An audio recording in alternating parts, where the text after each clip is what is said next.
College டைம்ல Nivin sir அந்த சரக்கடிச்சு entry ஆகும்போது பெஞ்சில் ஒரு மியூசிக் ஒன்று போட்டிருப்பீங்க. அந்த சீன் தான் யோசிச்சுட்டு இருந்தேன். பிரேமம்லாம் எனக்கு தெரிஞ்சு சாய் பல்லவியை வந்து நம்ம நிவின் பாலி பார்த்து முடிச்சுட்டு வரும்போது ஒன்று போட்டிருப்பீங்க. அதெல்லாம் வாட்ஸ்அப் ஸ்டேட்டஸ் பிரேக்கப் ஆகும்போது எங்களுக்கு அது மட்டும்தான் வாட்ஸ்அப் ஸ்டேட்டஸ். எந்த ஷாட்லயும் சிஜில இல்ல, அது original butterfly. Every butterfly in Premam is original. இப்படி இருக்கிற ராஜேஷ் சார் ஒரு ஆரம்ப காலகட்டத்தில் ஒரு பயங்கரமா நிறைய புது புது மியூசிக் ப்ரொடியூஸ் பண்ண ராஜேஷ் சார். இடையில நீங்களே வந்து ஸ்டார்டிங் சொல்லியிருந்தீங்க ஃபோன் எடுக்கல, நான் கொஞ்சம் நிறைய மறந்துட்டேன். அது எதனால சார் அப்படிங்கிறது தெரிஞ்சுக்கலாமா? தெரியல, நான் ஆக்சுவலி டைம் எடுத்துட்டீங்க, கொஞ்சம் பிரேக் எடுத்துட்டீங்க. பிரேக்கும் எடுத்தேன். எனக்கு வயசு 33 வயசாகுது. பிரேமம் பண்ணதுக்கப்புறம் எதுவும் பெருசாக எதுவும் பண்ணவும் முடியல. வந்திருக்கக்கூடாது மியூசிக் சினிமா அந்த மாதிரிலாம் வந்திருக்கக்கூடாது. வைஃப் எப்படி என்னை காப்பாற்றினாங்கன்னா இளையராஜா சாரோட விக்கிபீடியா பார்க்குறாங்க. ஆக்சுவலி இளையராஜா சார் என்னை அப்படி காப்பாற்றிருக்கேன். இப்போது புதிய அறிமுகம் ஆச்சி ஹோட்டல் சாம்பார் 50 கிராம் ரூபாய் 20 மட்டுமே. இப்போ நம்ம அந்த டைம் பீரியட்ல ஷார்ட் ஃபிலிம் பண்ண டைம் பீரியட்ல நம்ம கூட டிராவல் பண்ண எல்லாத்தையுமே எடுத்துக்கலாம் சார். நம்ம விஜய் சேது சார் எடுத்துக்கலாம், மணிகண்டன் சார் எடுத்துக்கலாம், அல்போன் சார், பாபி சிம்ஹா, நீங்க, கார்த்திக் சுப்ராஜ் சார், இவங்க 4 இயக்குநர்கள் எல்லாம் அந்த டிவியில் உட்காந்துருப்பாங்க. நான் இப்போ சின்ன வயசுல வீட்டில் இருந்துலாம் பார்த்துருக்கேன். அதெல்லாம் எனக்கு ஞாபகம் இருக்கு. Bobby Simha sir, Karthik Subbaraj sir, Manikandan sir, Alphonse sir, அப்புறம் விஜய் சேது சார், இவங்களாம் 4 இயக்குநர்கள் அந்த டிவியில் கலைஞர் டிவியில் போடுவாங்க, உட்காந்துருப்பாங்க, நான் பார்த்துருக்கேன். ஸோ இப்போ அவங்க எல்லாமே ஒரு லைம் லைட்டில் இருக்கிறாங்க. அவங்க எல்லாமே வந்து நினச்ச இடத்துல அடைஞ்சிருக்காங்க. மக்கள் அவங்கள செலிப்ரேட் பண்ணுறாங்க, அவங்க படங்களை பார்க்குறாங்க, கொண்டாடுறாங்க. அப்படிங்கிற இந்த சிச்சுவேஷன், இந்த சூழ்நிலையை பார்க்கும்போது என்ன தோணும் உங்களுக்கு? ரொம்ப பெருமையா இருக்கு எனக்கு. அதை தாண்டி வேற ஒர்க் இருக்கு, வேற ஒரு வார்த்தை இருக்கான்னு எனக்கு தெரியல. ஹாப்பி, ரொம்ப ஹாப்பியா. Mainly what I understand is they are all happy. So இதை விட வேற என்ன வேணும்? அவங்க நினைச்ச இடத்தையோ அதையும் தாண்டி எல்லாரும் பார்க்குற இடத்துல இருக்காங்க. They're all looking up to this people. சொல்ற இடத்துக்கு அவங்க வர்றது it's biggest success, one of the biggest success. So அதை நான் ரொம்ப ப்ரௌடாக எடுத்துக்கிறேன். எல்லாரோட ஒர்க்கு மேலேயுமே எல்லா ஆடியன்ஸுக்கு ஒரு எதிர்பார்ப்பு, ஒன்று எக்ஸ்பெக்டேஷன் கிரியேட் ஆகிட்டே இருக்குது. இன்னைக்கு இந்த டேரக்டரோட படம் எப்படி இருக்க போகுது? இப்போ நம்ம ஸ்டார்டிங் பேசின மாதிரி மணிகண்டன் சார்னா இப்படி தான், அவரோட பேட்டர்ன் இப்படி தான் இருக்குங்கிறது ஒன்று உடச்சி இப்போ காட்டானில் வந்து வேற மாதிரி ஒன்று காட்ட போகிறாருல்ல. ஒரு பயங்கர ஆக்ஷன் சீக்வன்ஸ், அட்ரினல் பம்ப் இருக்கிற ஒரு ஹீரோ ஒன்று காமிக்க போகிறாருல்ல. ஸோ இந்த மாதிரி ஒருத்தரோட ஒர்க்கை வந்து ரெஸ்பெக்ட் பண்ணி எதிர்பார்க்குற அந்த ஒரு ஸ்டேட்டுமே வந்து ஒரு பயங்கரம் தான். ஏன்னா ஒரு டைமில் நம்ம ஒர்க்கை யாரும் பார்த்துட மாட்டாங்களா, இது ஒரு யூடியூப்ல தான் நீங்கள் போடுவீங்க உங்கள் வீடியோஸ் எல்லாம், இது வியூஸ் அவ்வளோ போயிடாதா, லைக்ஸ் இவ்வளோ வந்துடாதாங்கிற மாதிரி ஒன்று இருக்கும். ஆனால் இப்போ இவ்வளோ பேர் லைக் பண்ணுறாங்க அப்படிங்கிற ஒன்றும் இருக்கு இல்லை. அதை யோசிச்சு பார்க்கும்போது ஹாப்பி தான். கண்டிப்பாக அதை ஹாப்பி தான். அதுக்கு வேற கரெக்டாக இல்லை. Great sir. எனக்கு இப்போ அடுத்து ராஜேஷ் சார் கிட்ட வந்துடலாம். ஷார்ட் ஃபிலிம் பண்ணோம், முடிச்சா நேரம் தான் ஃபர்ஸ்ட் படம் இல்லையா சார்? நேரம்லேயே வந்து அந்த சுருக்கருக்கா மக்கா அந்த பாட்டாக இருக்கட்டும், காதல் என்னும் அந்ததாக இருக்கட்டும், அந்த மியூசிக்கே வந்துட்டு சூப்பராக வந்து ஒன்று போட்டிருப்பீங்க. அடுத்து கட் பண்ணால் பிரேமம்ங்கிற ஒன்று வந்து, பிரேமம்லாம் எனக்கு தெரிஞ்சு ஒரு மாதிரி ஒரு பக்கம் ஸ்டோரியாக ஒன்று போகுது, ஒரு பக்கம் நீங்கள் மியூசிக்கில் பயங்கரமாக விளையாண்டுருப்பீங்க. அவ்வளோ மியூசிக் வந்து எங்களுக்கு ஸ்டார்டிங் அந்த பட்டாம்பூச்சி பறகுலேருந்து ஆரம்பிச்சு லாஸ்ட் பட்டாம்பூச்சி பறந்து முடிக்கிற வரைக்கும் மியூசிக்லேயே விளையாண்டுருப்பீங்க. இடையில மாஸ் வரும். சாய் பல்லவியை வந்து நம்ம நிவின் பாலி பார்த்து முடிச்சுட்டு வரும்போது ஒன்று போட்டிருப்பீங்க. அதெல்லாம் வாட்ஸ்அப் ஸ்டேட்டஸ் பிரேக்கப் ஆகும்போது எங்களுக்கு அது மட்டும்தான் வாட்ஸ்அப் ஸ்டேட்டஸ். அந்த மியூசிக் கேட்ட இப்போ அழுக வரும் சார். அந்த மாதிரி ஒரு real life connect, like personal life connect. நான் அந்த டைம்ல காலேஜ் படிச்சுட்டு இருந்தேன், எனக்கு அவ்வளோ கனெக்டாக இருந்தது அந்த பிரேமம் படம். ஸோ இப்படி இருக்கிற ராஜேஷ் சார் ஒரு ஆரம்ப காலகட்டத்தில் ஒரு பயங்கரமா நிறைய புது புது மியூசிக் ப்ரொடியூஸ் பண்ண ராஜேஷ் சார். இடையில நீங்களே வந்து ஸ்டார்டிங் சொல்லியிருந்தீங்க ஃபோன் எடுக்கலை, நான் கொஞ்சம் நிறைய மறந்துட்டேன். அது எதனால சார் அப்படிங்கிறது தெரிஞ்சுக்கலாமா? தெரியல, நான் ஆக்சுவலி அந்த ஒரு கிரியேட்டிவ் ப்ராசஸை ரொம்ப பிடிக்க ஆரம்பிச்சிருச்சு. ஸோ அதை சார்ந்து அப்போ நான் என்னோட மைண்ட் செட்டில் நான் கொஞ்சம் இம்மெச்சூராக இருந்திருக்கலாம், இல்லை நான் ஏதோ பெருசாக சாதிச்சுட்டேன் என்னோட ஒரு ஈகோவில் இருந்திருக்கலாம், இல்லை அந்த மாதிரி நிறைய இதில் இருந்திருக்கலாம். இப்படியெல்லாம் யார் படம் பண்ணுவா, இல்லை இப்படியெல்லாம் யார் படம் பேசுவா, அந்த மாதிரி ஒரு நிறைய க்ரைட்டீரியாஸில் நானும் ஸ்டக் ஆகிட்டேன். ஸோ படங்கள் வந்துச்சு, பட் எனக்கு அவங்க கூட பேச்செல்லாம் எனக்கு சரியா ஒர்க் ஆகலை. ஓகே, லைக் கேரக்டர் வைஸ் அவங்களோட இல்லை அவங்க படமா பார்க்குற விதம். சரி, நம்ம எல்லாம் நான் அதுக்கெல்லாம் உள்ள குளிச்சு ஊர்ந்து இருக்கேன். பிரேமெல்லாம் பண்ணுற டைமில் நாங்கள் ஜஸ்ட் ஒரு டைட்டில் வச்சுட்டு தான் ஒர்க் பண்ணுறோம். அந்த டைமில் ஸ்கிரிப்ட் அல்ஃபோன்ஸ் இந்த சைடில் எழுதும்போது இந்த சைடில் நானும் மியூசிக் பண்ணுறேன். ஸோ ஸ்கிரிப்ட் ஜஸ்ட் 10% ஆகும்போதே எங்கே ஒரு சாங் ஆகுது, 20% ஆகும்போது எங்கே 2வது சாங் ஆகுது, 30% 3வது சாங். அப்படி க்ளோஸாக ஒரு ஸ்கிரிப்ட் எப்படி நடக்குது, எப்படி ஒரு சீன் உருவாகுது, இதுக்கு கூட நான் மியூசிக் பண்ணி வந்து அந்த ஒரு டேஸ்ட் நான் பார்த்துக்கிட்டேன். இட்ஸ் லைக் ஏதோ ஒரு பயங்கரமான ஒரு எலிக்சரோட ருசியை பார்த்துட்டேன். அதுக்கப்புறம் ரொம்ப ரொம்ப ஈஸியாக வர்றாங்கல்ல சார், இதுதான் சார் படம், ஒரு 5 பாட்டு, அதில் ஒரு குத்து சாங், இது ஒரு லவ் ஃபெயிலியர் சாங்கு, இது இப்படி தான் நம்ம பண்ண போகிறோம். சரி ஓகே, கதை என்ன? கதை நீங்கள் இதை சுற்றி தான் சார் கதை.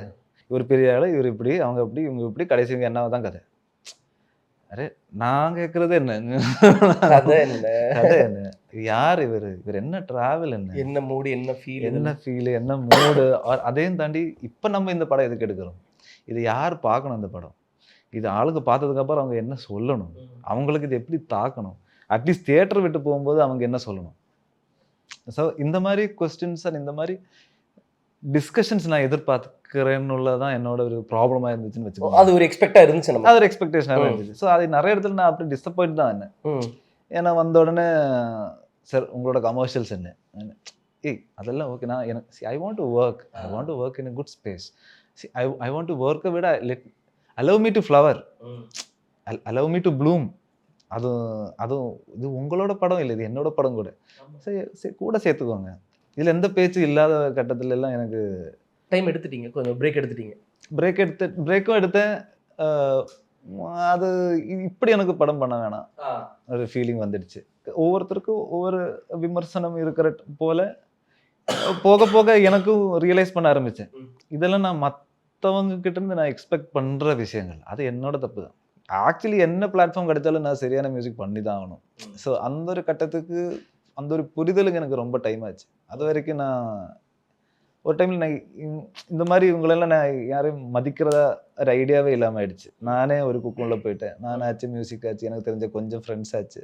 அந்த ஒரு உலகத்தில் நான் கொஞ்ச நாள் போயிட்டு இருந்தேன். ஜோன் அவுட் மோடுன்னு பர்சனல் மோடுன்னு ஜோன் அவுட் மோடு தான். ஓகே, ஜோன் அவுட் தான்.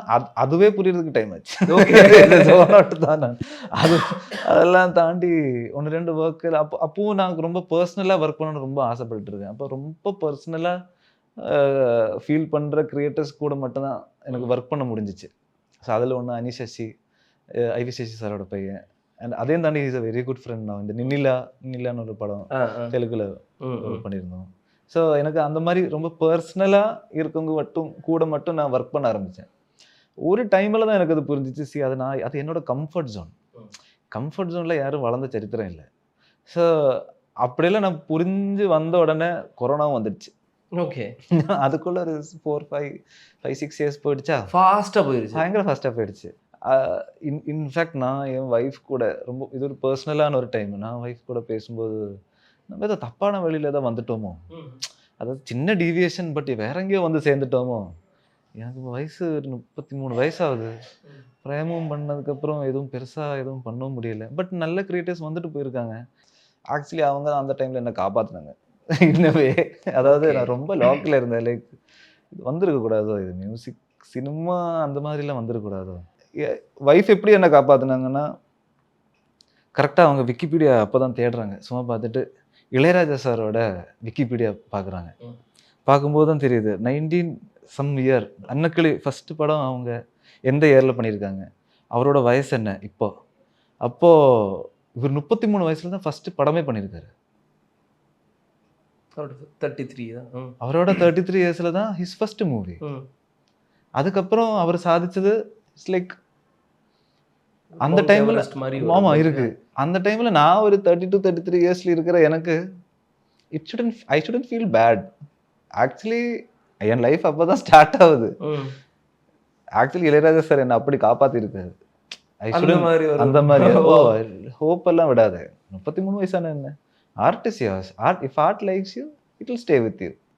ஸோ அதுக்கப்புறம் இப்போ லாஸ்ட் 2-3 இயர்ஸாக ஸ்லோலி எனக்கு பாபி ஒரு நல்ல ஒரு ஆப்பர்ச்சுனிட்டி கொடுத்தாரு. வசந்த முல்லைன்னு ஒரு படம் கொடுத்தாரு. ஸோ அங்கேருந்து ஸ்லோலி அவர் கூட இருக்கிற கான்வர்சேஷன்ஸ் அப்படியெல்லாம் வந்தபோது தான் சரி ஓகே நம்ம ஆக்சுவலி நம்மளா அதாவது சினிமா இப்படிதான் சொல்லிட்டு யாரும் விலகி நிற்கக்கூடாது. நான் அப்படி விலகி நின்று ஒருத்தர் ஆக்சுவலி சினிமா எதுவுமே மாற்ற முடியாது, அது அப்படிதான். இன்னும் நம்ம வெளியிலேருந்து கமெண்ட் பண்ண ஈஸி. ஆக்சுவலி ஏதாவது சேஞ்ச் பண்ணோன்னா சினிமாவுக்கு உள்ளே தான் போகணும். ஓகே, நம்மளை சேஞ்ச் பண்ணி உள்ளே தான் போகணும். உள்ளே தான் போகணும். உள்ளே போய் நம்மளாவே இருக்கணும். That's what I understood. Great sir. ஒரு பயங்கரமான ஜெர்னி தான் இல்லையா சார்? திரும்பி பார்த்தோம் அப்படின்னா இவ்வளோ கோ த்ரூ பண்ணிட்டு வந்திருக்கோம் நம்ம அப்படிங்கிற ஒரு ஜெர்னி தான். அல்போன்ஸ் புத்திரன் சாரோட மைண்ட் செட் அப்படிதான் இருக்குமா? ஏன்னா ஆல்மோஸ்ட் சார் வந்து நல்ல ஒரு பயங்கரமான கிரியேட்டர். நாட் மலையாளத்தில் இண்டஸ்ட்ரி மட்டும் இல்லை, தமிழ்லையுமே ஒரு பயங்கர இண்டஸ்ட்ரி. எல்லாம் திடீர்னு அதுக்கு ஒரு படமே பண்ண போறது இல்லை. இல்லை, அவரும் கற்றுக்கிட்டு தான் இருக்காரு. அவர் மியூசிக் கற்றுக்கிட்டு கொஞ்ச நாள் டைம் எடுத்தாரு. அந்த மாதிரி அண்டு ஃபார் எக்ஸாம்பிள் இப்போ நானும் அவரும் ஒரு இங்கே இருக்கிற ஒரு பிக்கஸ்ட் ஹீரோவை பார்க்க போகிறோம். அப்போது பார்த்து அப்படி பேசிட்டு போகும்போது நாங்கள் டீ கடையில் பேசுகிறோம். சரி டேட் கிடச்சிச்சு, என்ன பேச போகிறேன்னு கேட்குறேன். சும்மா போய் பார்ப்போம், இந்த ஒரு ஆட்டிடியூடில் தான் போகிறோம். ஓகே, படம் பண்ணுறதுக்கு டேட் கிடச்சிருச்சு. டேட் கிடச்சிருச்சு, ஃபர்ஸ்ட் போய் பார்ப்போம். அப்போ பிரேமம் எல்லாம் ஆஃப்டர் பிரேமம் தான். அப்போது எங்களுக்குள்ள அவ்வளோதான் இருக்குது. அதாவது அவர் என்ன மாதிரி மனிதர், அவர் என்ன எதிர்பார்க்குறாரு, அவருக்கு இப்போ என்ன பண்ணணும், அதுக்கு நம்ம எப்படி சூட் ஆகும், அந்த ஒரு ஆட்டிடியூடில் தான் நாங்கள் போகிறோம். நாங்கள் போய் நேராக அந்த ஹீரோ முன்னாடி உட்காடுறோம். ஒரு முன்னாடிட்டு அப்போ அவரும் சொல்லுங்கள் கதை சொல்லுங்கள். நாங்கள் 2 பேர் பார்த்துட்டு இல்லை சார் சும்மா தான் வந்தவங்க பார்க்க. அவர் இப்படி இருந்தாலும் அவர் அப்படியே அப்படியா சும்மா பார்க்க வந்தியா, என் டேட்டுக்கு எவ்வளோ பேர் வெயிட் பண்ணுறாங்க, சும்மா பார்க்க வந்து. அது அப்படி சொல்லலை, அதுவா அந்த மாதிரி எங்களுக்கே தோணுச்சு. அவரோட பாய்ஸ் அப்படிதான் இருப்போம். ஸோ வெளியே வந்துட்டு நாங்கள் வேற நிறைய விஷயங்கள் தான் பேசணும். சினிமா பற்றி பேசணும், ஃபியூச்சர் எப்படி இருக்கு, இப்போ என்னெல்லாம் புதுசாக இருக்குது, என்ன மாதிரி கேமரா, நாங்கள் அந்த மாதிரி விஷயங்கள்லாம் பேசிட்டு ஒரு 1/2 hour பேசிட்டு வந்துட்டோம். அதுக்கப்புறம் அவரோட மேனேஜர் அல்ஃபோன்ஸ் கூப்பிட்டு நல்லா திட்டி விட்டார். அவரோட அவரோட கொஞ்சம் டைம் கிடைச்சிருக்கு, நீங்கள் கதை சொல்லாமல் வேற கதையெல்லாம் பேசிட்டு வந்திருக்கீங்க, அவரோட டைம் வேஸ்ட் பண்ணி உங்கள் டைமை வேஸ்ட் பண்ணி அந்த மாதிரி திட்டாங்க. அப்போ நாங்கள் புரிஞ்சு என்னன்னா, we are all creators, we respected him as a creator. He can be a hero for everyone, but he is an artist. So அந்த ஆர்டிஸ்ட் அவர் என்னதை எதிர்பார்க்குறாரா அவர் மைண்டில். பட் ஆக்சுவலி அந்த கான்வர்சேஷன் எங்களுக்கு தெரிஞ்சது அவர் என்ன எதிர்பார்க்குறாரு. ஸ்டோரி தான் எனக்கு எதிர்பார்க்குறேன். அவர் என்ன ஒரு படம் அடுத்த பண்ண மாதிரி இருக்கு, இவ்வளோ படம் என்ன பண்ணிட்டு இருக்காரு, அடுத்த என்ன படம் பண்ண போறாரு. ஸோ அந்த மாதிரி தான். ஸோ அவரும் கற்றுக்கிட்டு இருக்காரு. ஸோ அல்ஃபோன்ஸ் அந்த சார் கூட படம் இல்லை இது வரைக்கும் இல்லை. பட் நடக்கட்டும், நடக்கும் கண்டிப்பாக நடக்கும். நடக்கும்போது அந்த ஆர்டிஸ்ட் யார் அப்படிங்கிறத சொல்லி அந்த இன்டர்வியூல நான் இப்போ இன்டர்வியூ முடிச்சதுக்கு அப்புறம் கேட்டுருவேன் யாரு. பட் அது எங்களுக்கும் பயங்கர எக்ஸ்பீரியன்ஸ். அதுக்கப்புறம் மேபி அதில் ஒரு மீனிங் இருக்கலாம். மேபி அவரோட டைம் நம்ம வேஸ்ட் பண்ணிட்டோமோ அப்படி கூட எங்களுக்கும் தோணுச்சு. பட் எங்களோட ப்ராசஸ் அப்படி தான் போகுது. இப்போ என்ன மிஸ் ஆகுது, நமக்கு இப்போ என்ன பண்ணலாம். இன்ஃபேக்ட் பிரேமம் படத்தில் இப்போ அனிருத் வந்து பாடினாரு, அது கூட நான் எங்களுக்குள்ள பேச்சு போச்சு. சரி ஒரு தமிழ் பாட்டு தான், எதுக்கு இப்போ அனிருத் வந்து பாடணும்னு ஒரு ஆன்சர் இருக்கு. ஸ்டேஜ் டான்ஸ்ல சார், கல்ச்சரல் ஸ்டேஜ் டான்ஸ், அந்த ராக்காங்குத்து பாட்டொன்னு பாட போறேன். அப்போ அந்த டைம்ல ரொம்ப லோக்கலைஸ்டாக எங்களுக்கு இங்கே காலேஜஸ்ல எல்லாம் சின்ன மலையாளம் தமிழ்னு உள்ள சின்ன சண்டை எல்லாம் வர ஆரம்பிச்சிச்சு. ஏதோ ஒரு சின்ன கொமோஷன் டைம் அது. ஸோ தட் இதில் எதுவும் மேட்டரே இல்லை. ஸோ இப்போ என்ன தமிழில் இப்போ என்ன பிக்கஸ்ட் சிங்கராக இப்போ அப்போ ரொம்ப ஸ்டாராக இருக்காரு, இன்னைக்கும் ஸ்டார் தான் அவர். அப்போ அன்னைக்கும் அவர் ஸ்டாராக தான் இருக்காரு. அப்போ அனிருத் கேட்டு பார்ப்போம், ஆமாம் ஏன் கேட்கக்கூடாது சொல்லிட்டு அப்படியே மேனேஜர் வழியாக நாங்கள் பேசி. பட் இவர் ஸோ ஸ்வீட். அவர் வந்துட்டு நாங்கள் கொஞ்சம் டேஸ் இங்கே வந்து வெயிட் பண்ணிட்டு one night he called up, பாட்டு சூப்பராக இருக்குது, நான் வந்து பாடுறேன், இப்போ வந்து பாடுறேன்னு சொல்லிட்டு நைட்டாக வந்து பாடி முடிச்சிட்டாரு.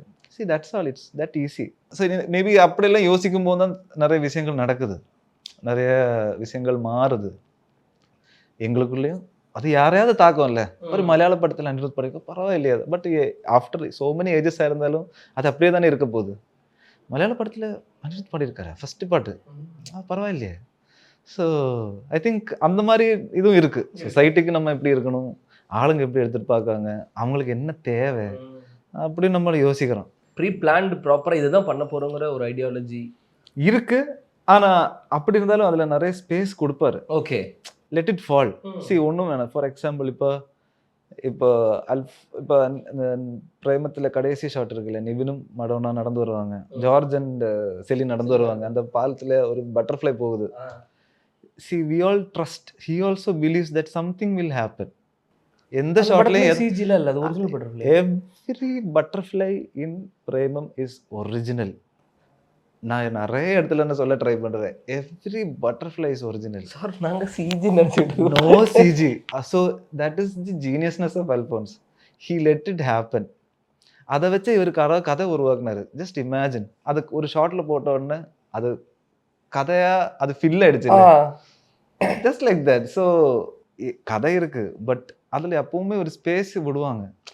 Some supernatural thing should happen, will happen, let it happen. அந்த ஹேப்பனிங்க்கு விடும்போது தட் மேஜிக் நம்ம விட்னஸ் பண்றோம். நாங்க பிரேமத்துல எல்லாம் நிறைய மேஜிக் அந்த மாதிரி இருக்கு. அதுல பயங்கர ஒப்வியஸ் மேஜிக். அது சும்மா அப்படி நடந்து வந்துட்டு இருப்பாங்க, ஒரு மாற்றம் ஒரு தட்டி விடுவாரு. யாருமே அது போல கொரியோகிராஃப் பண்ணல, சும்மா நடந்துட்டு வர்ற ஷாட்டு தான். பட் அந்த பட்டர்ஃப்ளை வந்து தட்டி விடுறது, it is so real. So அதுக்கான ஸ்பேஸ் மைண்ட் செட் வழியாகவும் விட்டனால தான் தட் பட்டர்ஃப்ளை கேம் இன்.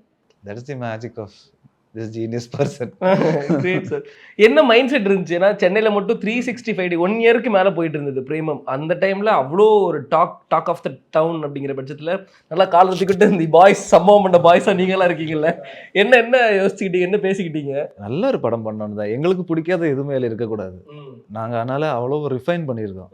ரிஃபைன்னா அவர் எடிட்டும் பண்ணுவார், அவரே எடிட் பண்ணிட்டு அதை பார்க்காமலே பார்ப்பார். அதாவது அப்படியே கண்ணு மூடி சவுண்டு மட்டும் கேட்பாரு. அதாவது சில இடத்துல சவுண்ட் இல்ல, இங்க ஒரு சவுண்ட் வேணும், அதனால அதுக்காக சின்ன எடிட் பண்ணுவாரு. So he's that fine tuner. இப்போ பிரேமம் படத்துல நான் தான் மியூசிக் நானே தான் மிக்ஸ் பண்ணேன். என்னோட சின்ன டீம்ல நானும் இன்னொரு பையன் மட்டும் தான் இருந்தோம். 2 பேர் தான். சீரியஸ்லி பிரேமம் படத்துக்கு இல்ல 2 பேர் தான். மற்றபடி மியூசிஷியன்ஸ் வந்தாங்க போறாங்க அந்த மாதிரி தான். பட் நாங்க 2 பேர் மட்டும்தான். நானே தான் ஃபுல் சாங்ஸை மிக்ஸ் பண்ணியிருக்கேன். அப்போ ஸோ நானே அதை 1 மாசம் 2 மாசமா கேட்க எனக்கு ஏதாவது பிடிக்காம ஃபீல் பண்ணது அதை மியூட் பண்ணி விட்டுருவேன். பிடிக்கிற வரைக்கும் ஒர்க் பண்றேன். நிறைய ஒர்க் பண்ணது அப்புறம் கொஞ்ச நாளுக்கு அப்புறம் திரும்பி கேட்கும்போது சில விஷயங்கள் சரியா இல்லைன்னா மியூட் பண்ணி விட்டுருவேன், இல்லை அதை மாற்றி வாசிப்பேன். ஸோ அவ்வளோ ரசிச்சு பண்ணியிருக்கோம். ஸோ அது கண்டிப்பாக ரிஃப்ளெக்ட் ஆகும். I think that is the magic of Premam. ஏன்னா இன்றைக்கும் நிறைய பேர் அதை வந்து பார்க்குறது மட்டும் இல்லாமல் பர்சனலாக ஃபீல் பண்ணுறாங்க. அப்படின்னா அந்த ஃபீல் டச் பண்ணுறது, எல்லாரோட லைஃப்லையுமே அந்த ஒரு ஃபீலை டச் பண்ணுறது அப்படிங்கிறது ஒரு பயங்கரமான ஒரு அப்படிப்பட்ட ஒரு படம் பிரேமம் அப்படின்னு தான் வந்து சொல்லலாம். எப்படி நீங்கள் அதுக்கு சவுண்டாக எப்படி ஒர்க் பண்ணீங்க? நிறைய நீங்கள் உங்களுக்கு நீங்கள் சொன்ன மாதிரி அவ்வளோ ஒரு எக்ஸ்ப்ளோர் பண்ணுறதுக்கான அவ்வளோ ஒரு ஸ்பேஸ், வெறும் எம்டி கிரவுண்டு போட்டு இறங்கி எங்கனாலும் பால் 6 அடிக்கலாங்கிற மாதிரியான ஒரு ஸ்பேஸ். நான் சொன்ன மாதிரி அந்த காலேஜ் டைமில் நிவின் சார் அந்த சரக்கடிச்சு என்ட்ரி ஆகும்போது பெஞ்சில் ஒரு மியூசிக் ஒன்று போட்டுருப்பீங்க. அந்த சீன் தான் யோசிச்சுட்டு இருந்தேன். அதுக்கு ஆக்சுவலி ஆல்ரெடி நான் மியூசிக் பண்ணேன். நான் 2 மியூசிக் பண்ணேன், ரொம்ப மாசா. ஏன்னா அப்பதான் கலிப்பு சாங் எல்லாம் முடிச்சிருக்கு. நார்மல் சினிமேட்டிக் ஃபார்முலால அதை சார்ந்த ஏதாவது மியூசிக் நானும் பண்ணிட்டு இருந்தேன். பண்ணிட்டு அவர் 2 மியூசிக் பண்ணேன். சரி ஓகேடா மாதிரி யோசிச்சாரு. அதுக்கப்புறம் அந்த பெஞ்சு தட்டுறது ஆக்சுவலி செட்ல ஃப்ரீயான டைம்ல அந்த காலேஜ் ஜூனியர் ஆர்டிஸ்ட் எல்லாம் இருந்தாங்கல்ல, அவங்க எல்லாம் அந்த சைடு ஷூட் நடந்துட்டு இருக்கு, இவங்க எல்லாம் கொட்டி சும்மா பாடிட்டு இருந்திருக்காங்க. ஓகே, அது இவரும் கேட்டிருக்காரு. இவர் கேட்டுட்டு அங்க ஸ்பாட் ரெக்கார்டிங் இருப்பார்ல ரெக்கார்டிஸ்ட், அவர் போயிட்டு நீ இதை நீங்க ரெக்கார்ட் பண்ணி வச்சுக்கோங்கன்னு சொல்லிட்டு சும்மா ரெக்கார்ட் பண்ணி வச்சது. அது இவர் தான் எனக்கு கேட்க வச்சாரு. கேட்க வச்சுட்டு இந்த டெஸ்க்கு கொட்டி இது எப்படி இருக்கு, நல்லா இருக்கா? நல்லா இருக்கு, இது ஏதாவது பண்ணலாமா, சரி ட்ரை பண்ணோன்னு சொல்லிட்டு அவங்களே நான் திருப்பி கூப்பிட்டுட்டு அந்த பெஞ்சிலே உட்கார வச்சோம். அதே இப்போ அந்த ஷார்ட் வச்சிருக்கல அதே பெஞ்சில் எல்லாரையும் உட்கார வச்சுட்டு அதில் ஒருத்தர் கைட்ட ஒரு பென் இருந்துச்சு, ஒரு ரெனால்ட்ஸ் பென்னு. ஒருத்தர் விசில் அடிப்பார்.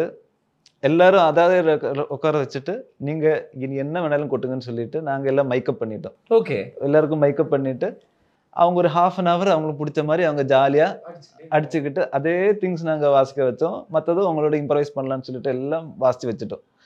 அதை எடுத்து திருப்பி நாங்கள் வந்து போட்டுட்டு அவர் நிவின் நடந்து ஸ்லோவாக நடந்து வர்றது எல்லாம் போட்டு பார்க்கும்போது தான் நல்லா இருக்குல்ல, வேற மாதிரி இருக்கு.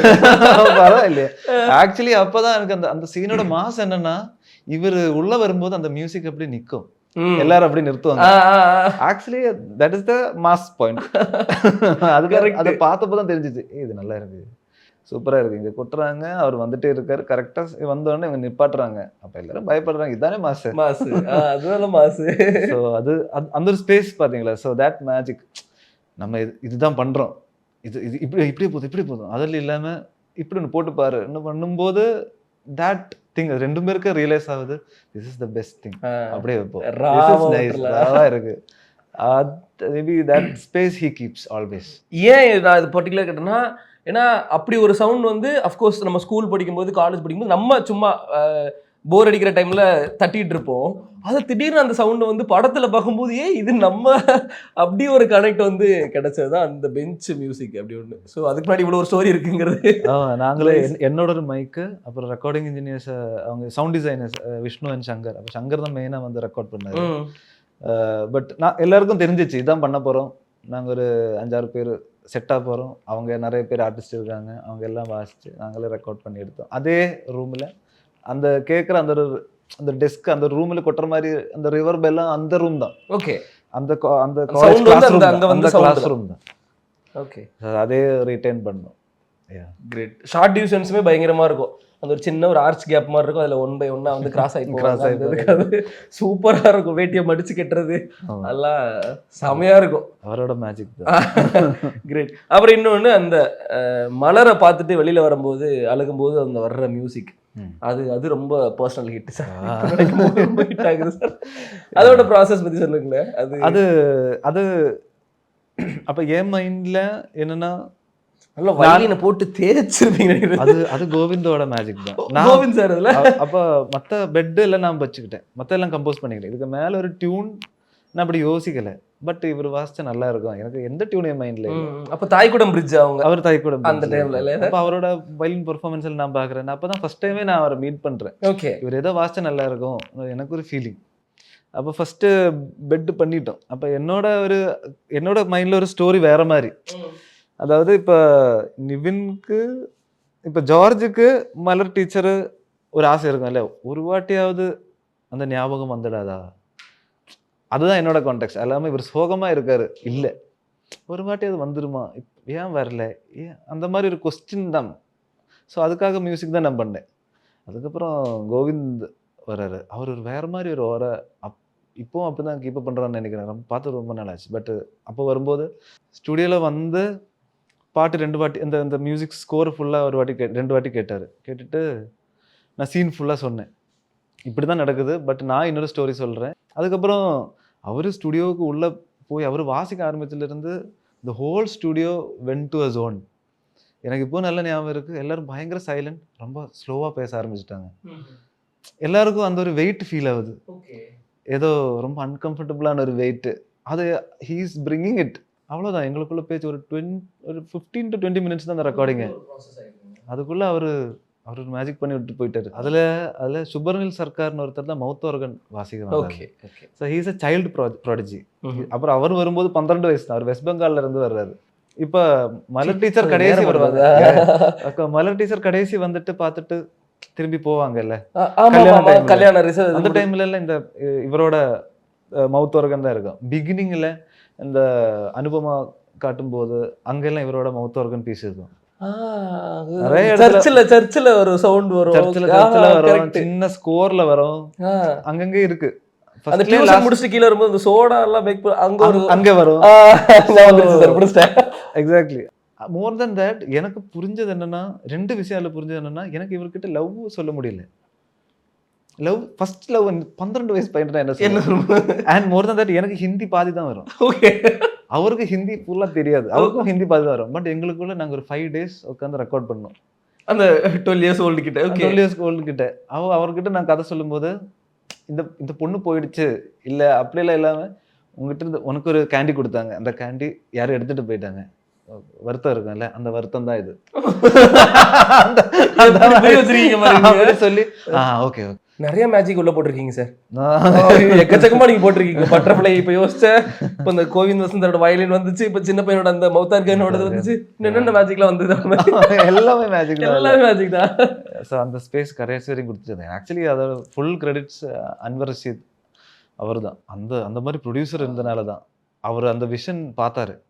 நிறைய சின்ன சின்ன சவுண்டு கூட அது அந்த படத்துக்கு அவ்வளோ பியூட்டியா வந்து இருந்திருக்கும். நிறைய சின்ன சின்ன சவுண்ட், இந்த சார் வந்து பேக்கரியில வந்து குதிரை அந்த மூச்சு விடுற சவுண்ட்லாம் வந்து கொடுத்துருக்கு, பேக்கரி வச்சிருக்க டைம்ல அது எல்லாமே நோட் பண்ணாரு. படத்துல இருக்க 8 செட் வந்து நோட் பண்ணி சூப்பரா அப்படி அதுல அந்த சௌபின் இருக்குல்ல, சௌபின் ஒரு ஆ, ஆ, ஆ. டான்ஸ் இருக்குல்ல, ஆக்சுவலி அந்த ஏரியால மியூசிக் போட்டிருந்தோம். ஓகே. மியூசிக் நான் போட்டிருந்தேன். அப்போ ஃபைனல் மிக்ஸ்ல பார்க்கும்போது என் மியூசிக் கீழே போயிட்டு இருக்கு. அவரோட ஏதோ ஒரு காமெடி மியூசிக் மாதிரி ஏதோ பண்ணியிருக்கேன். பட் இங்க சவுண்ட் டிசைனர் சூப்பரா சவுண்ட் பண்ணியிருந்தாங்க. அப்படியே கண்ணாடியில டக் டக் ஆ.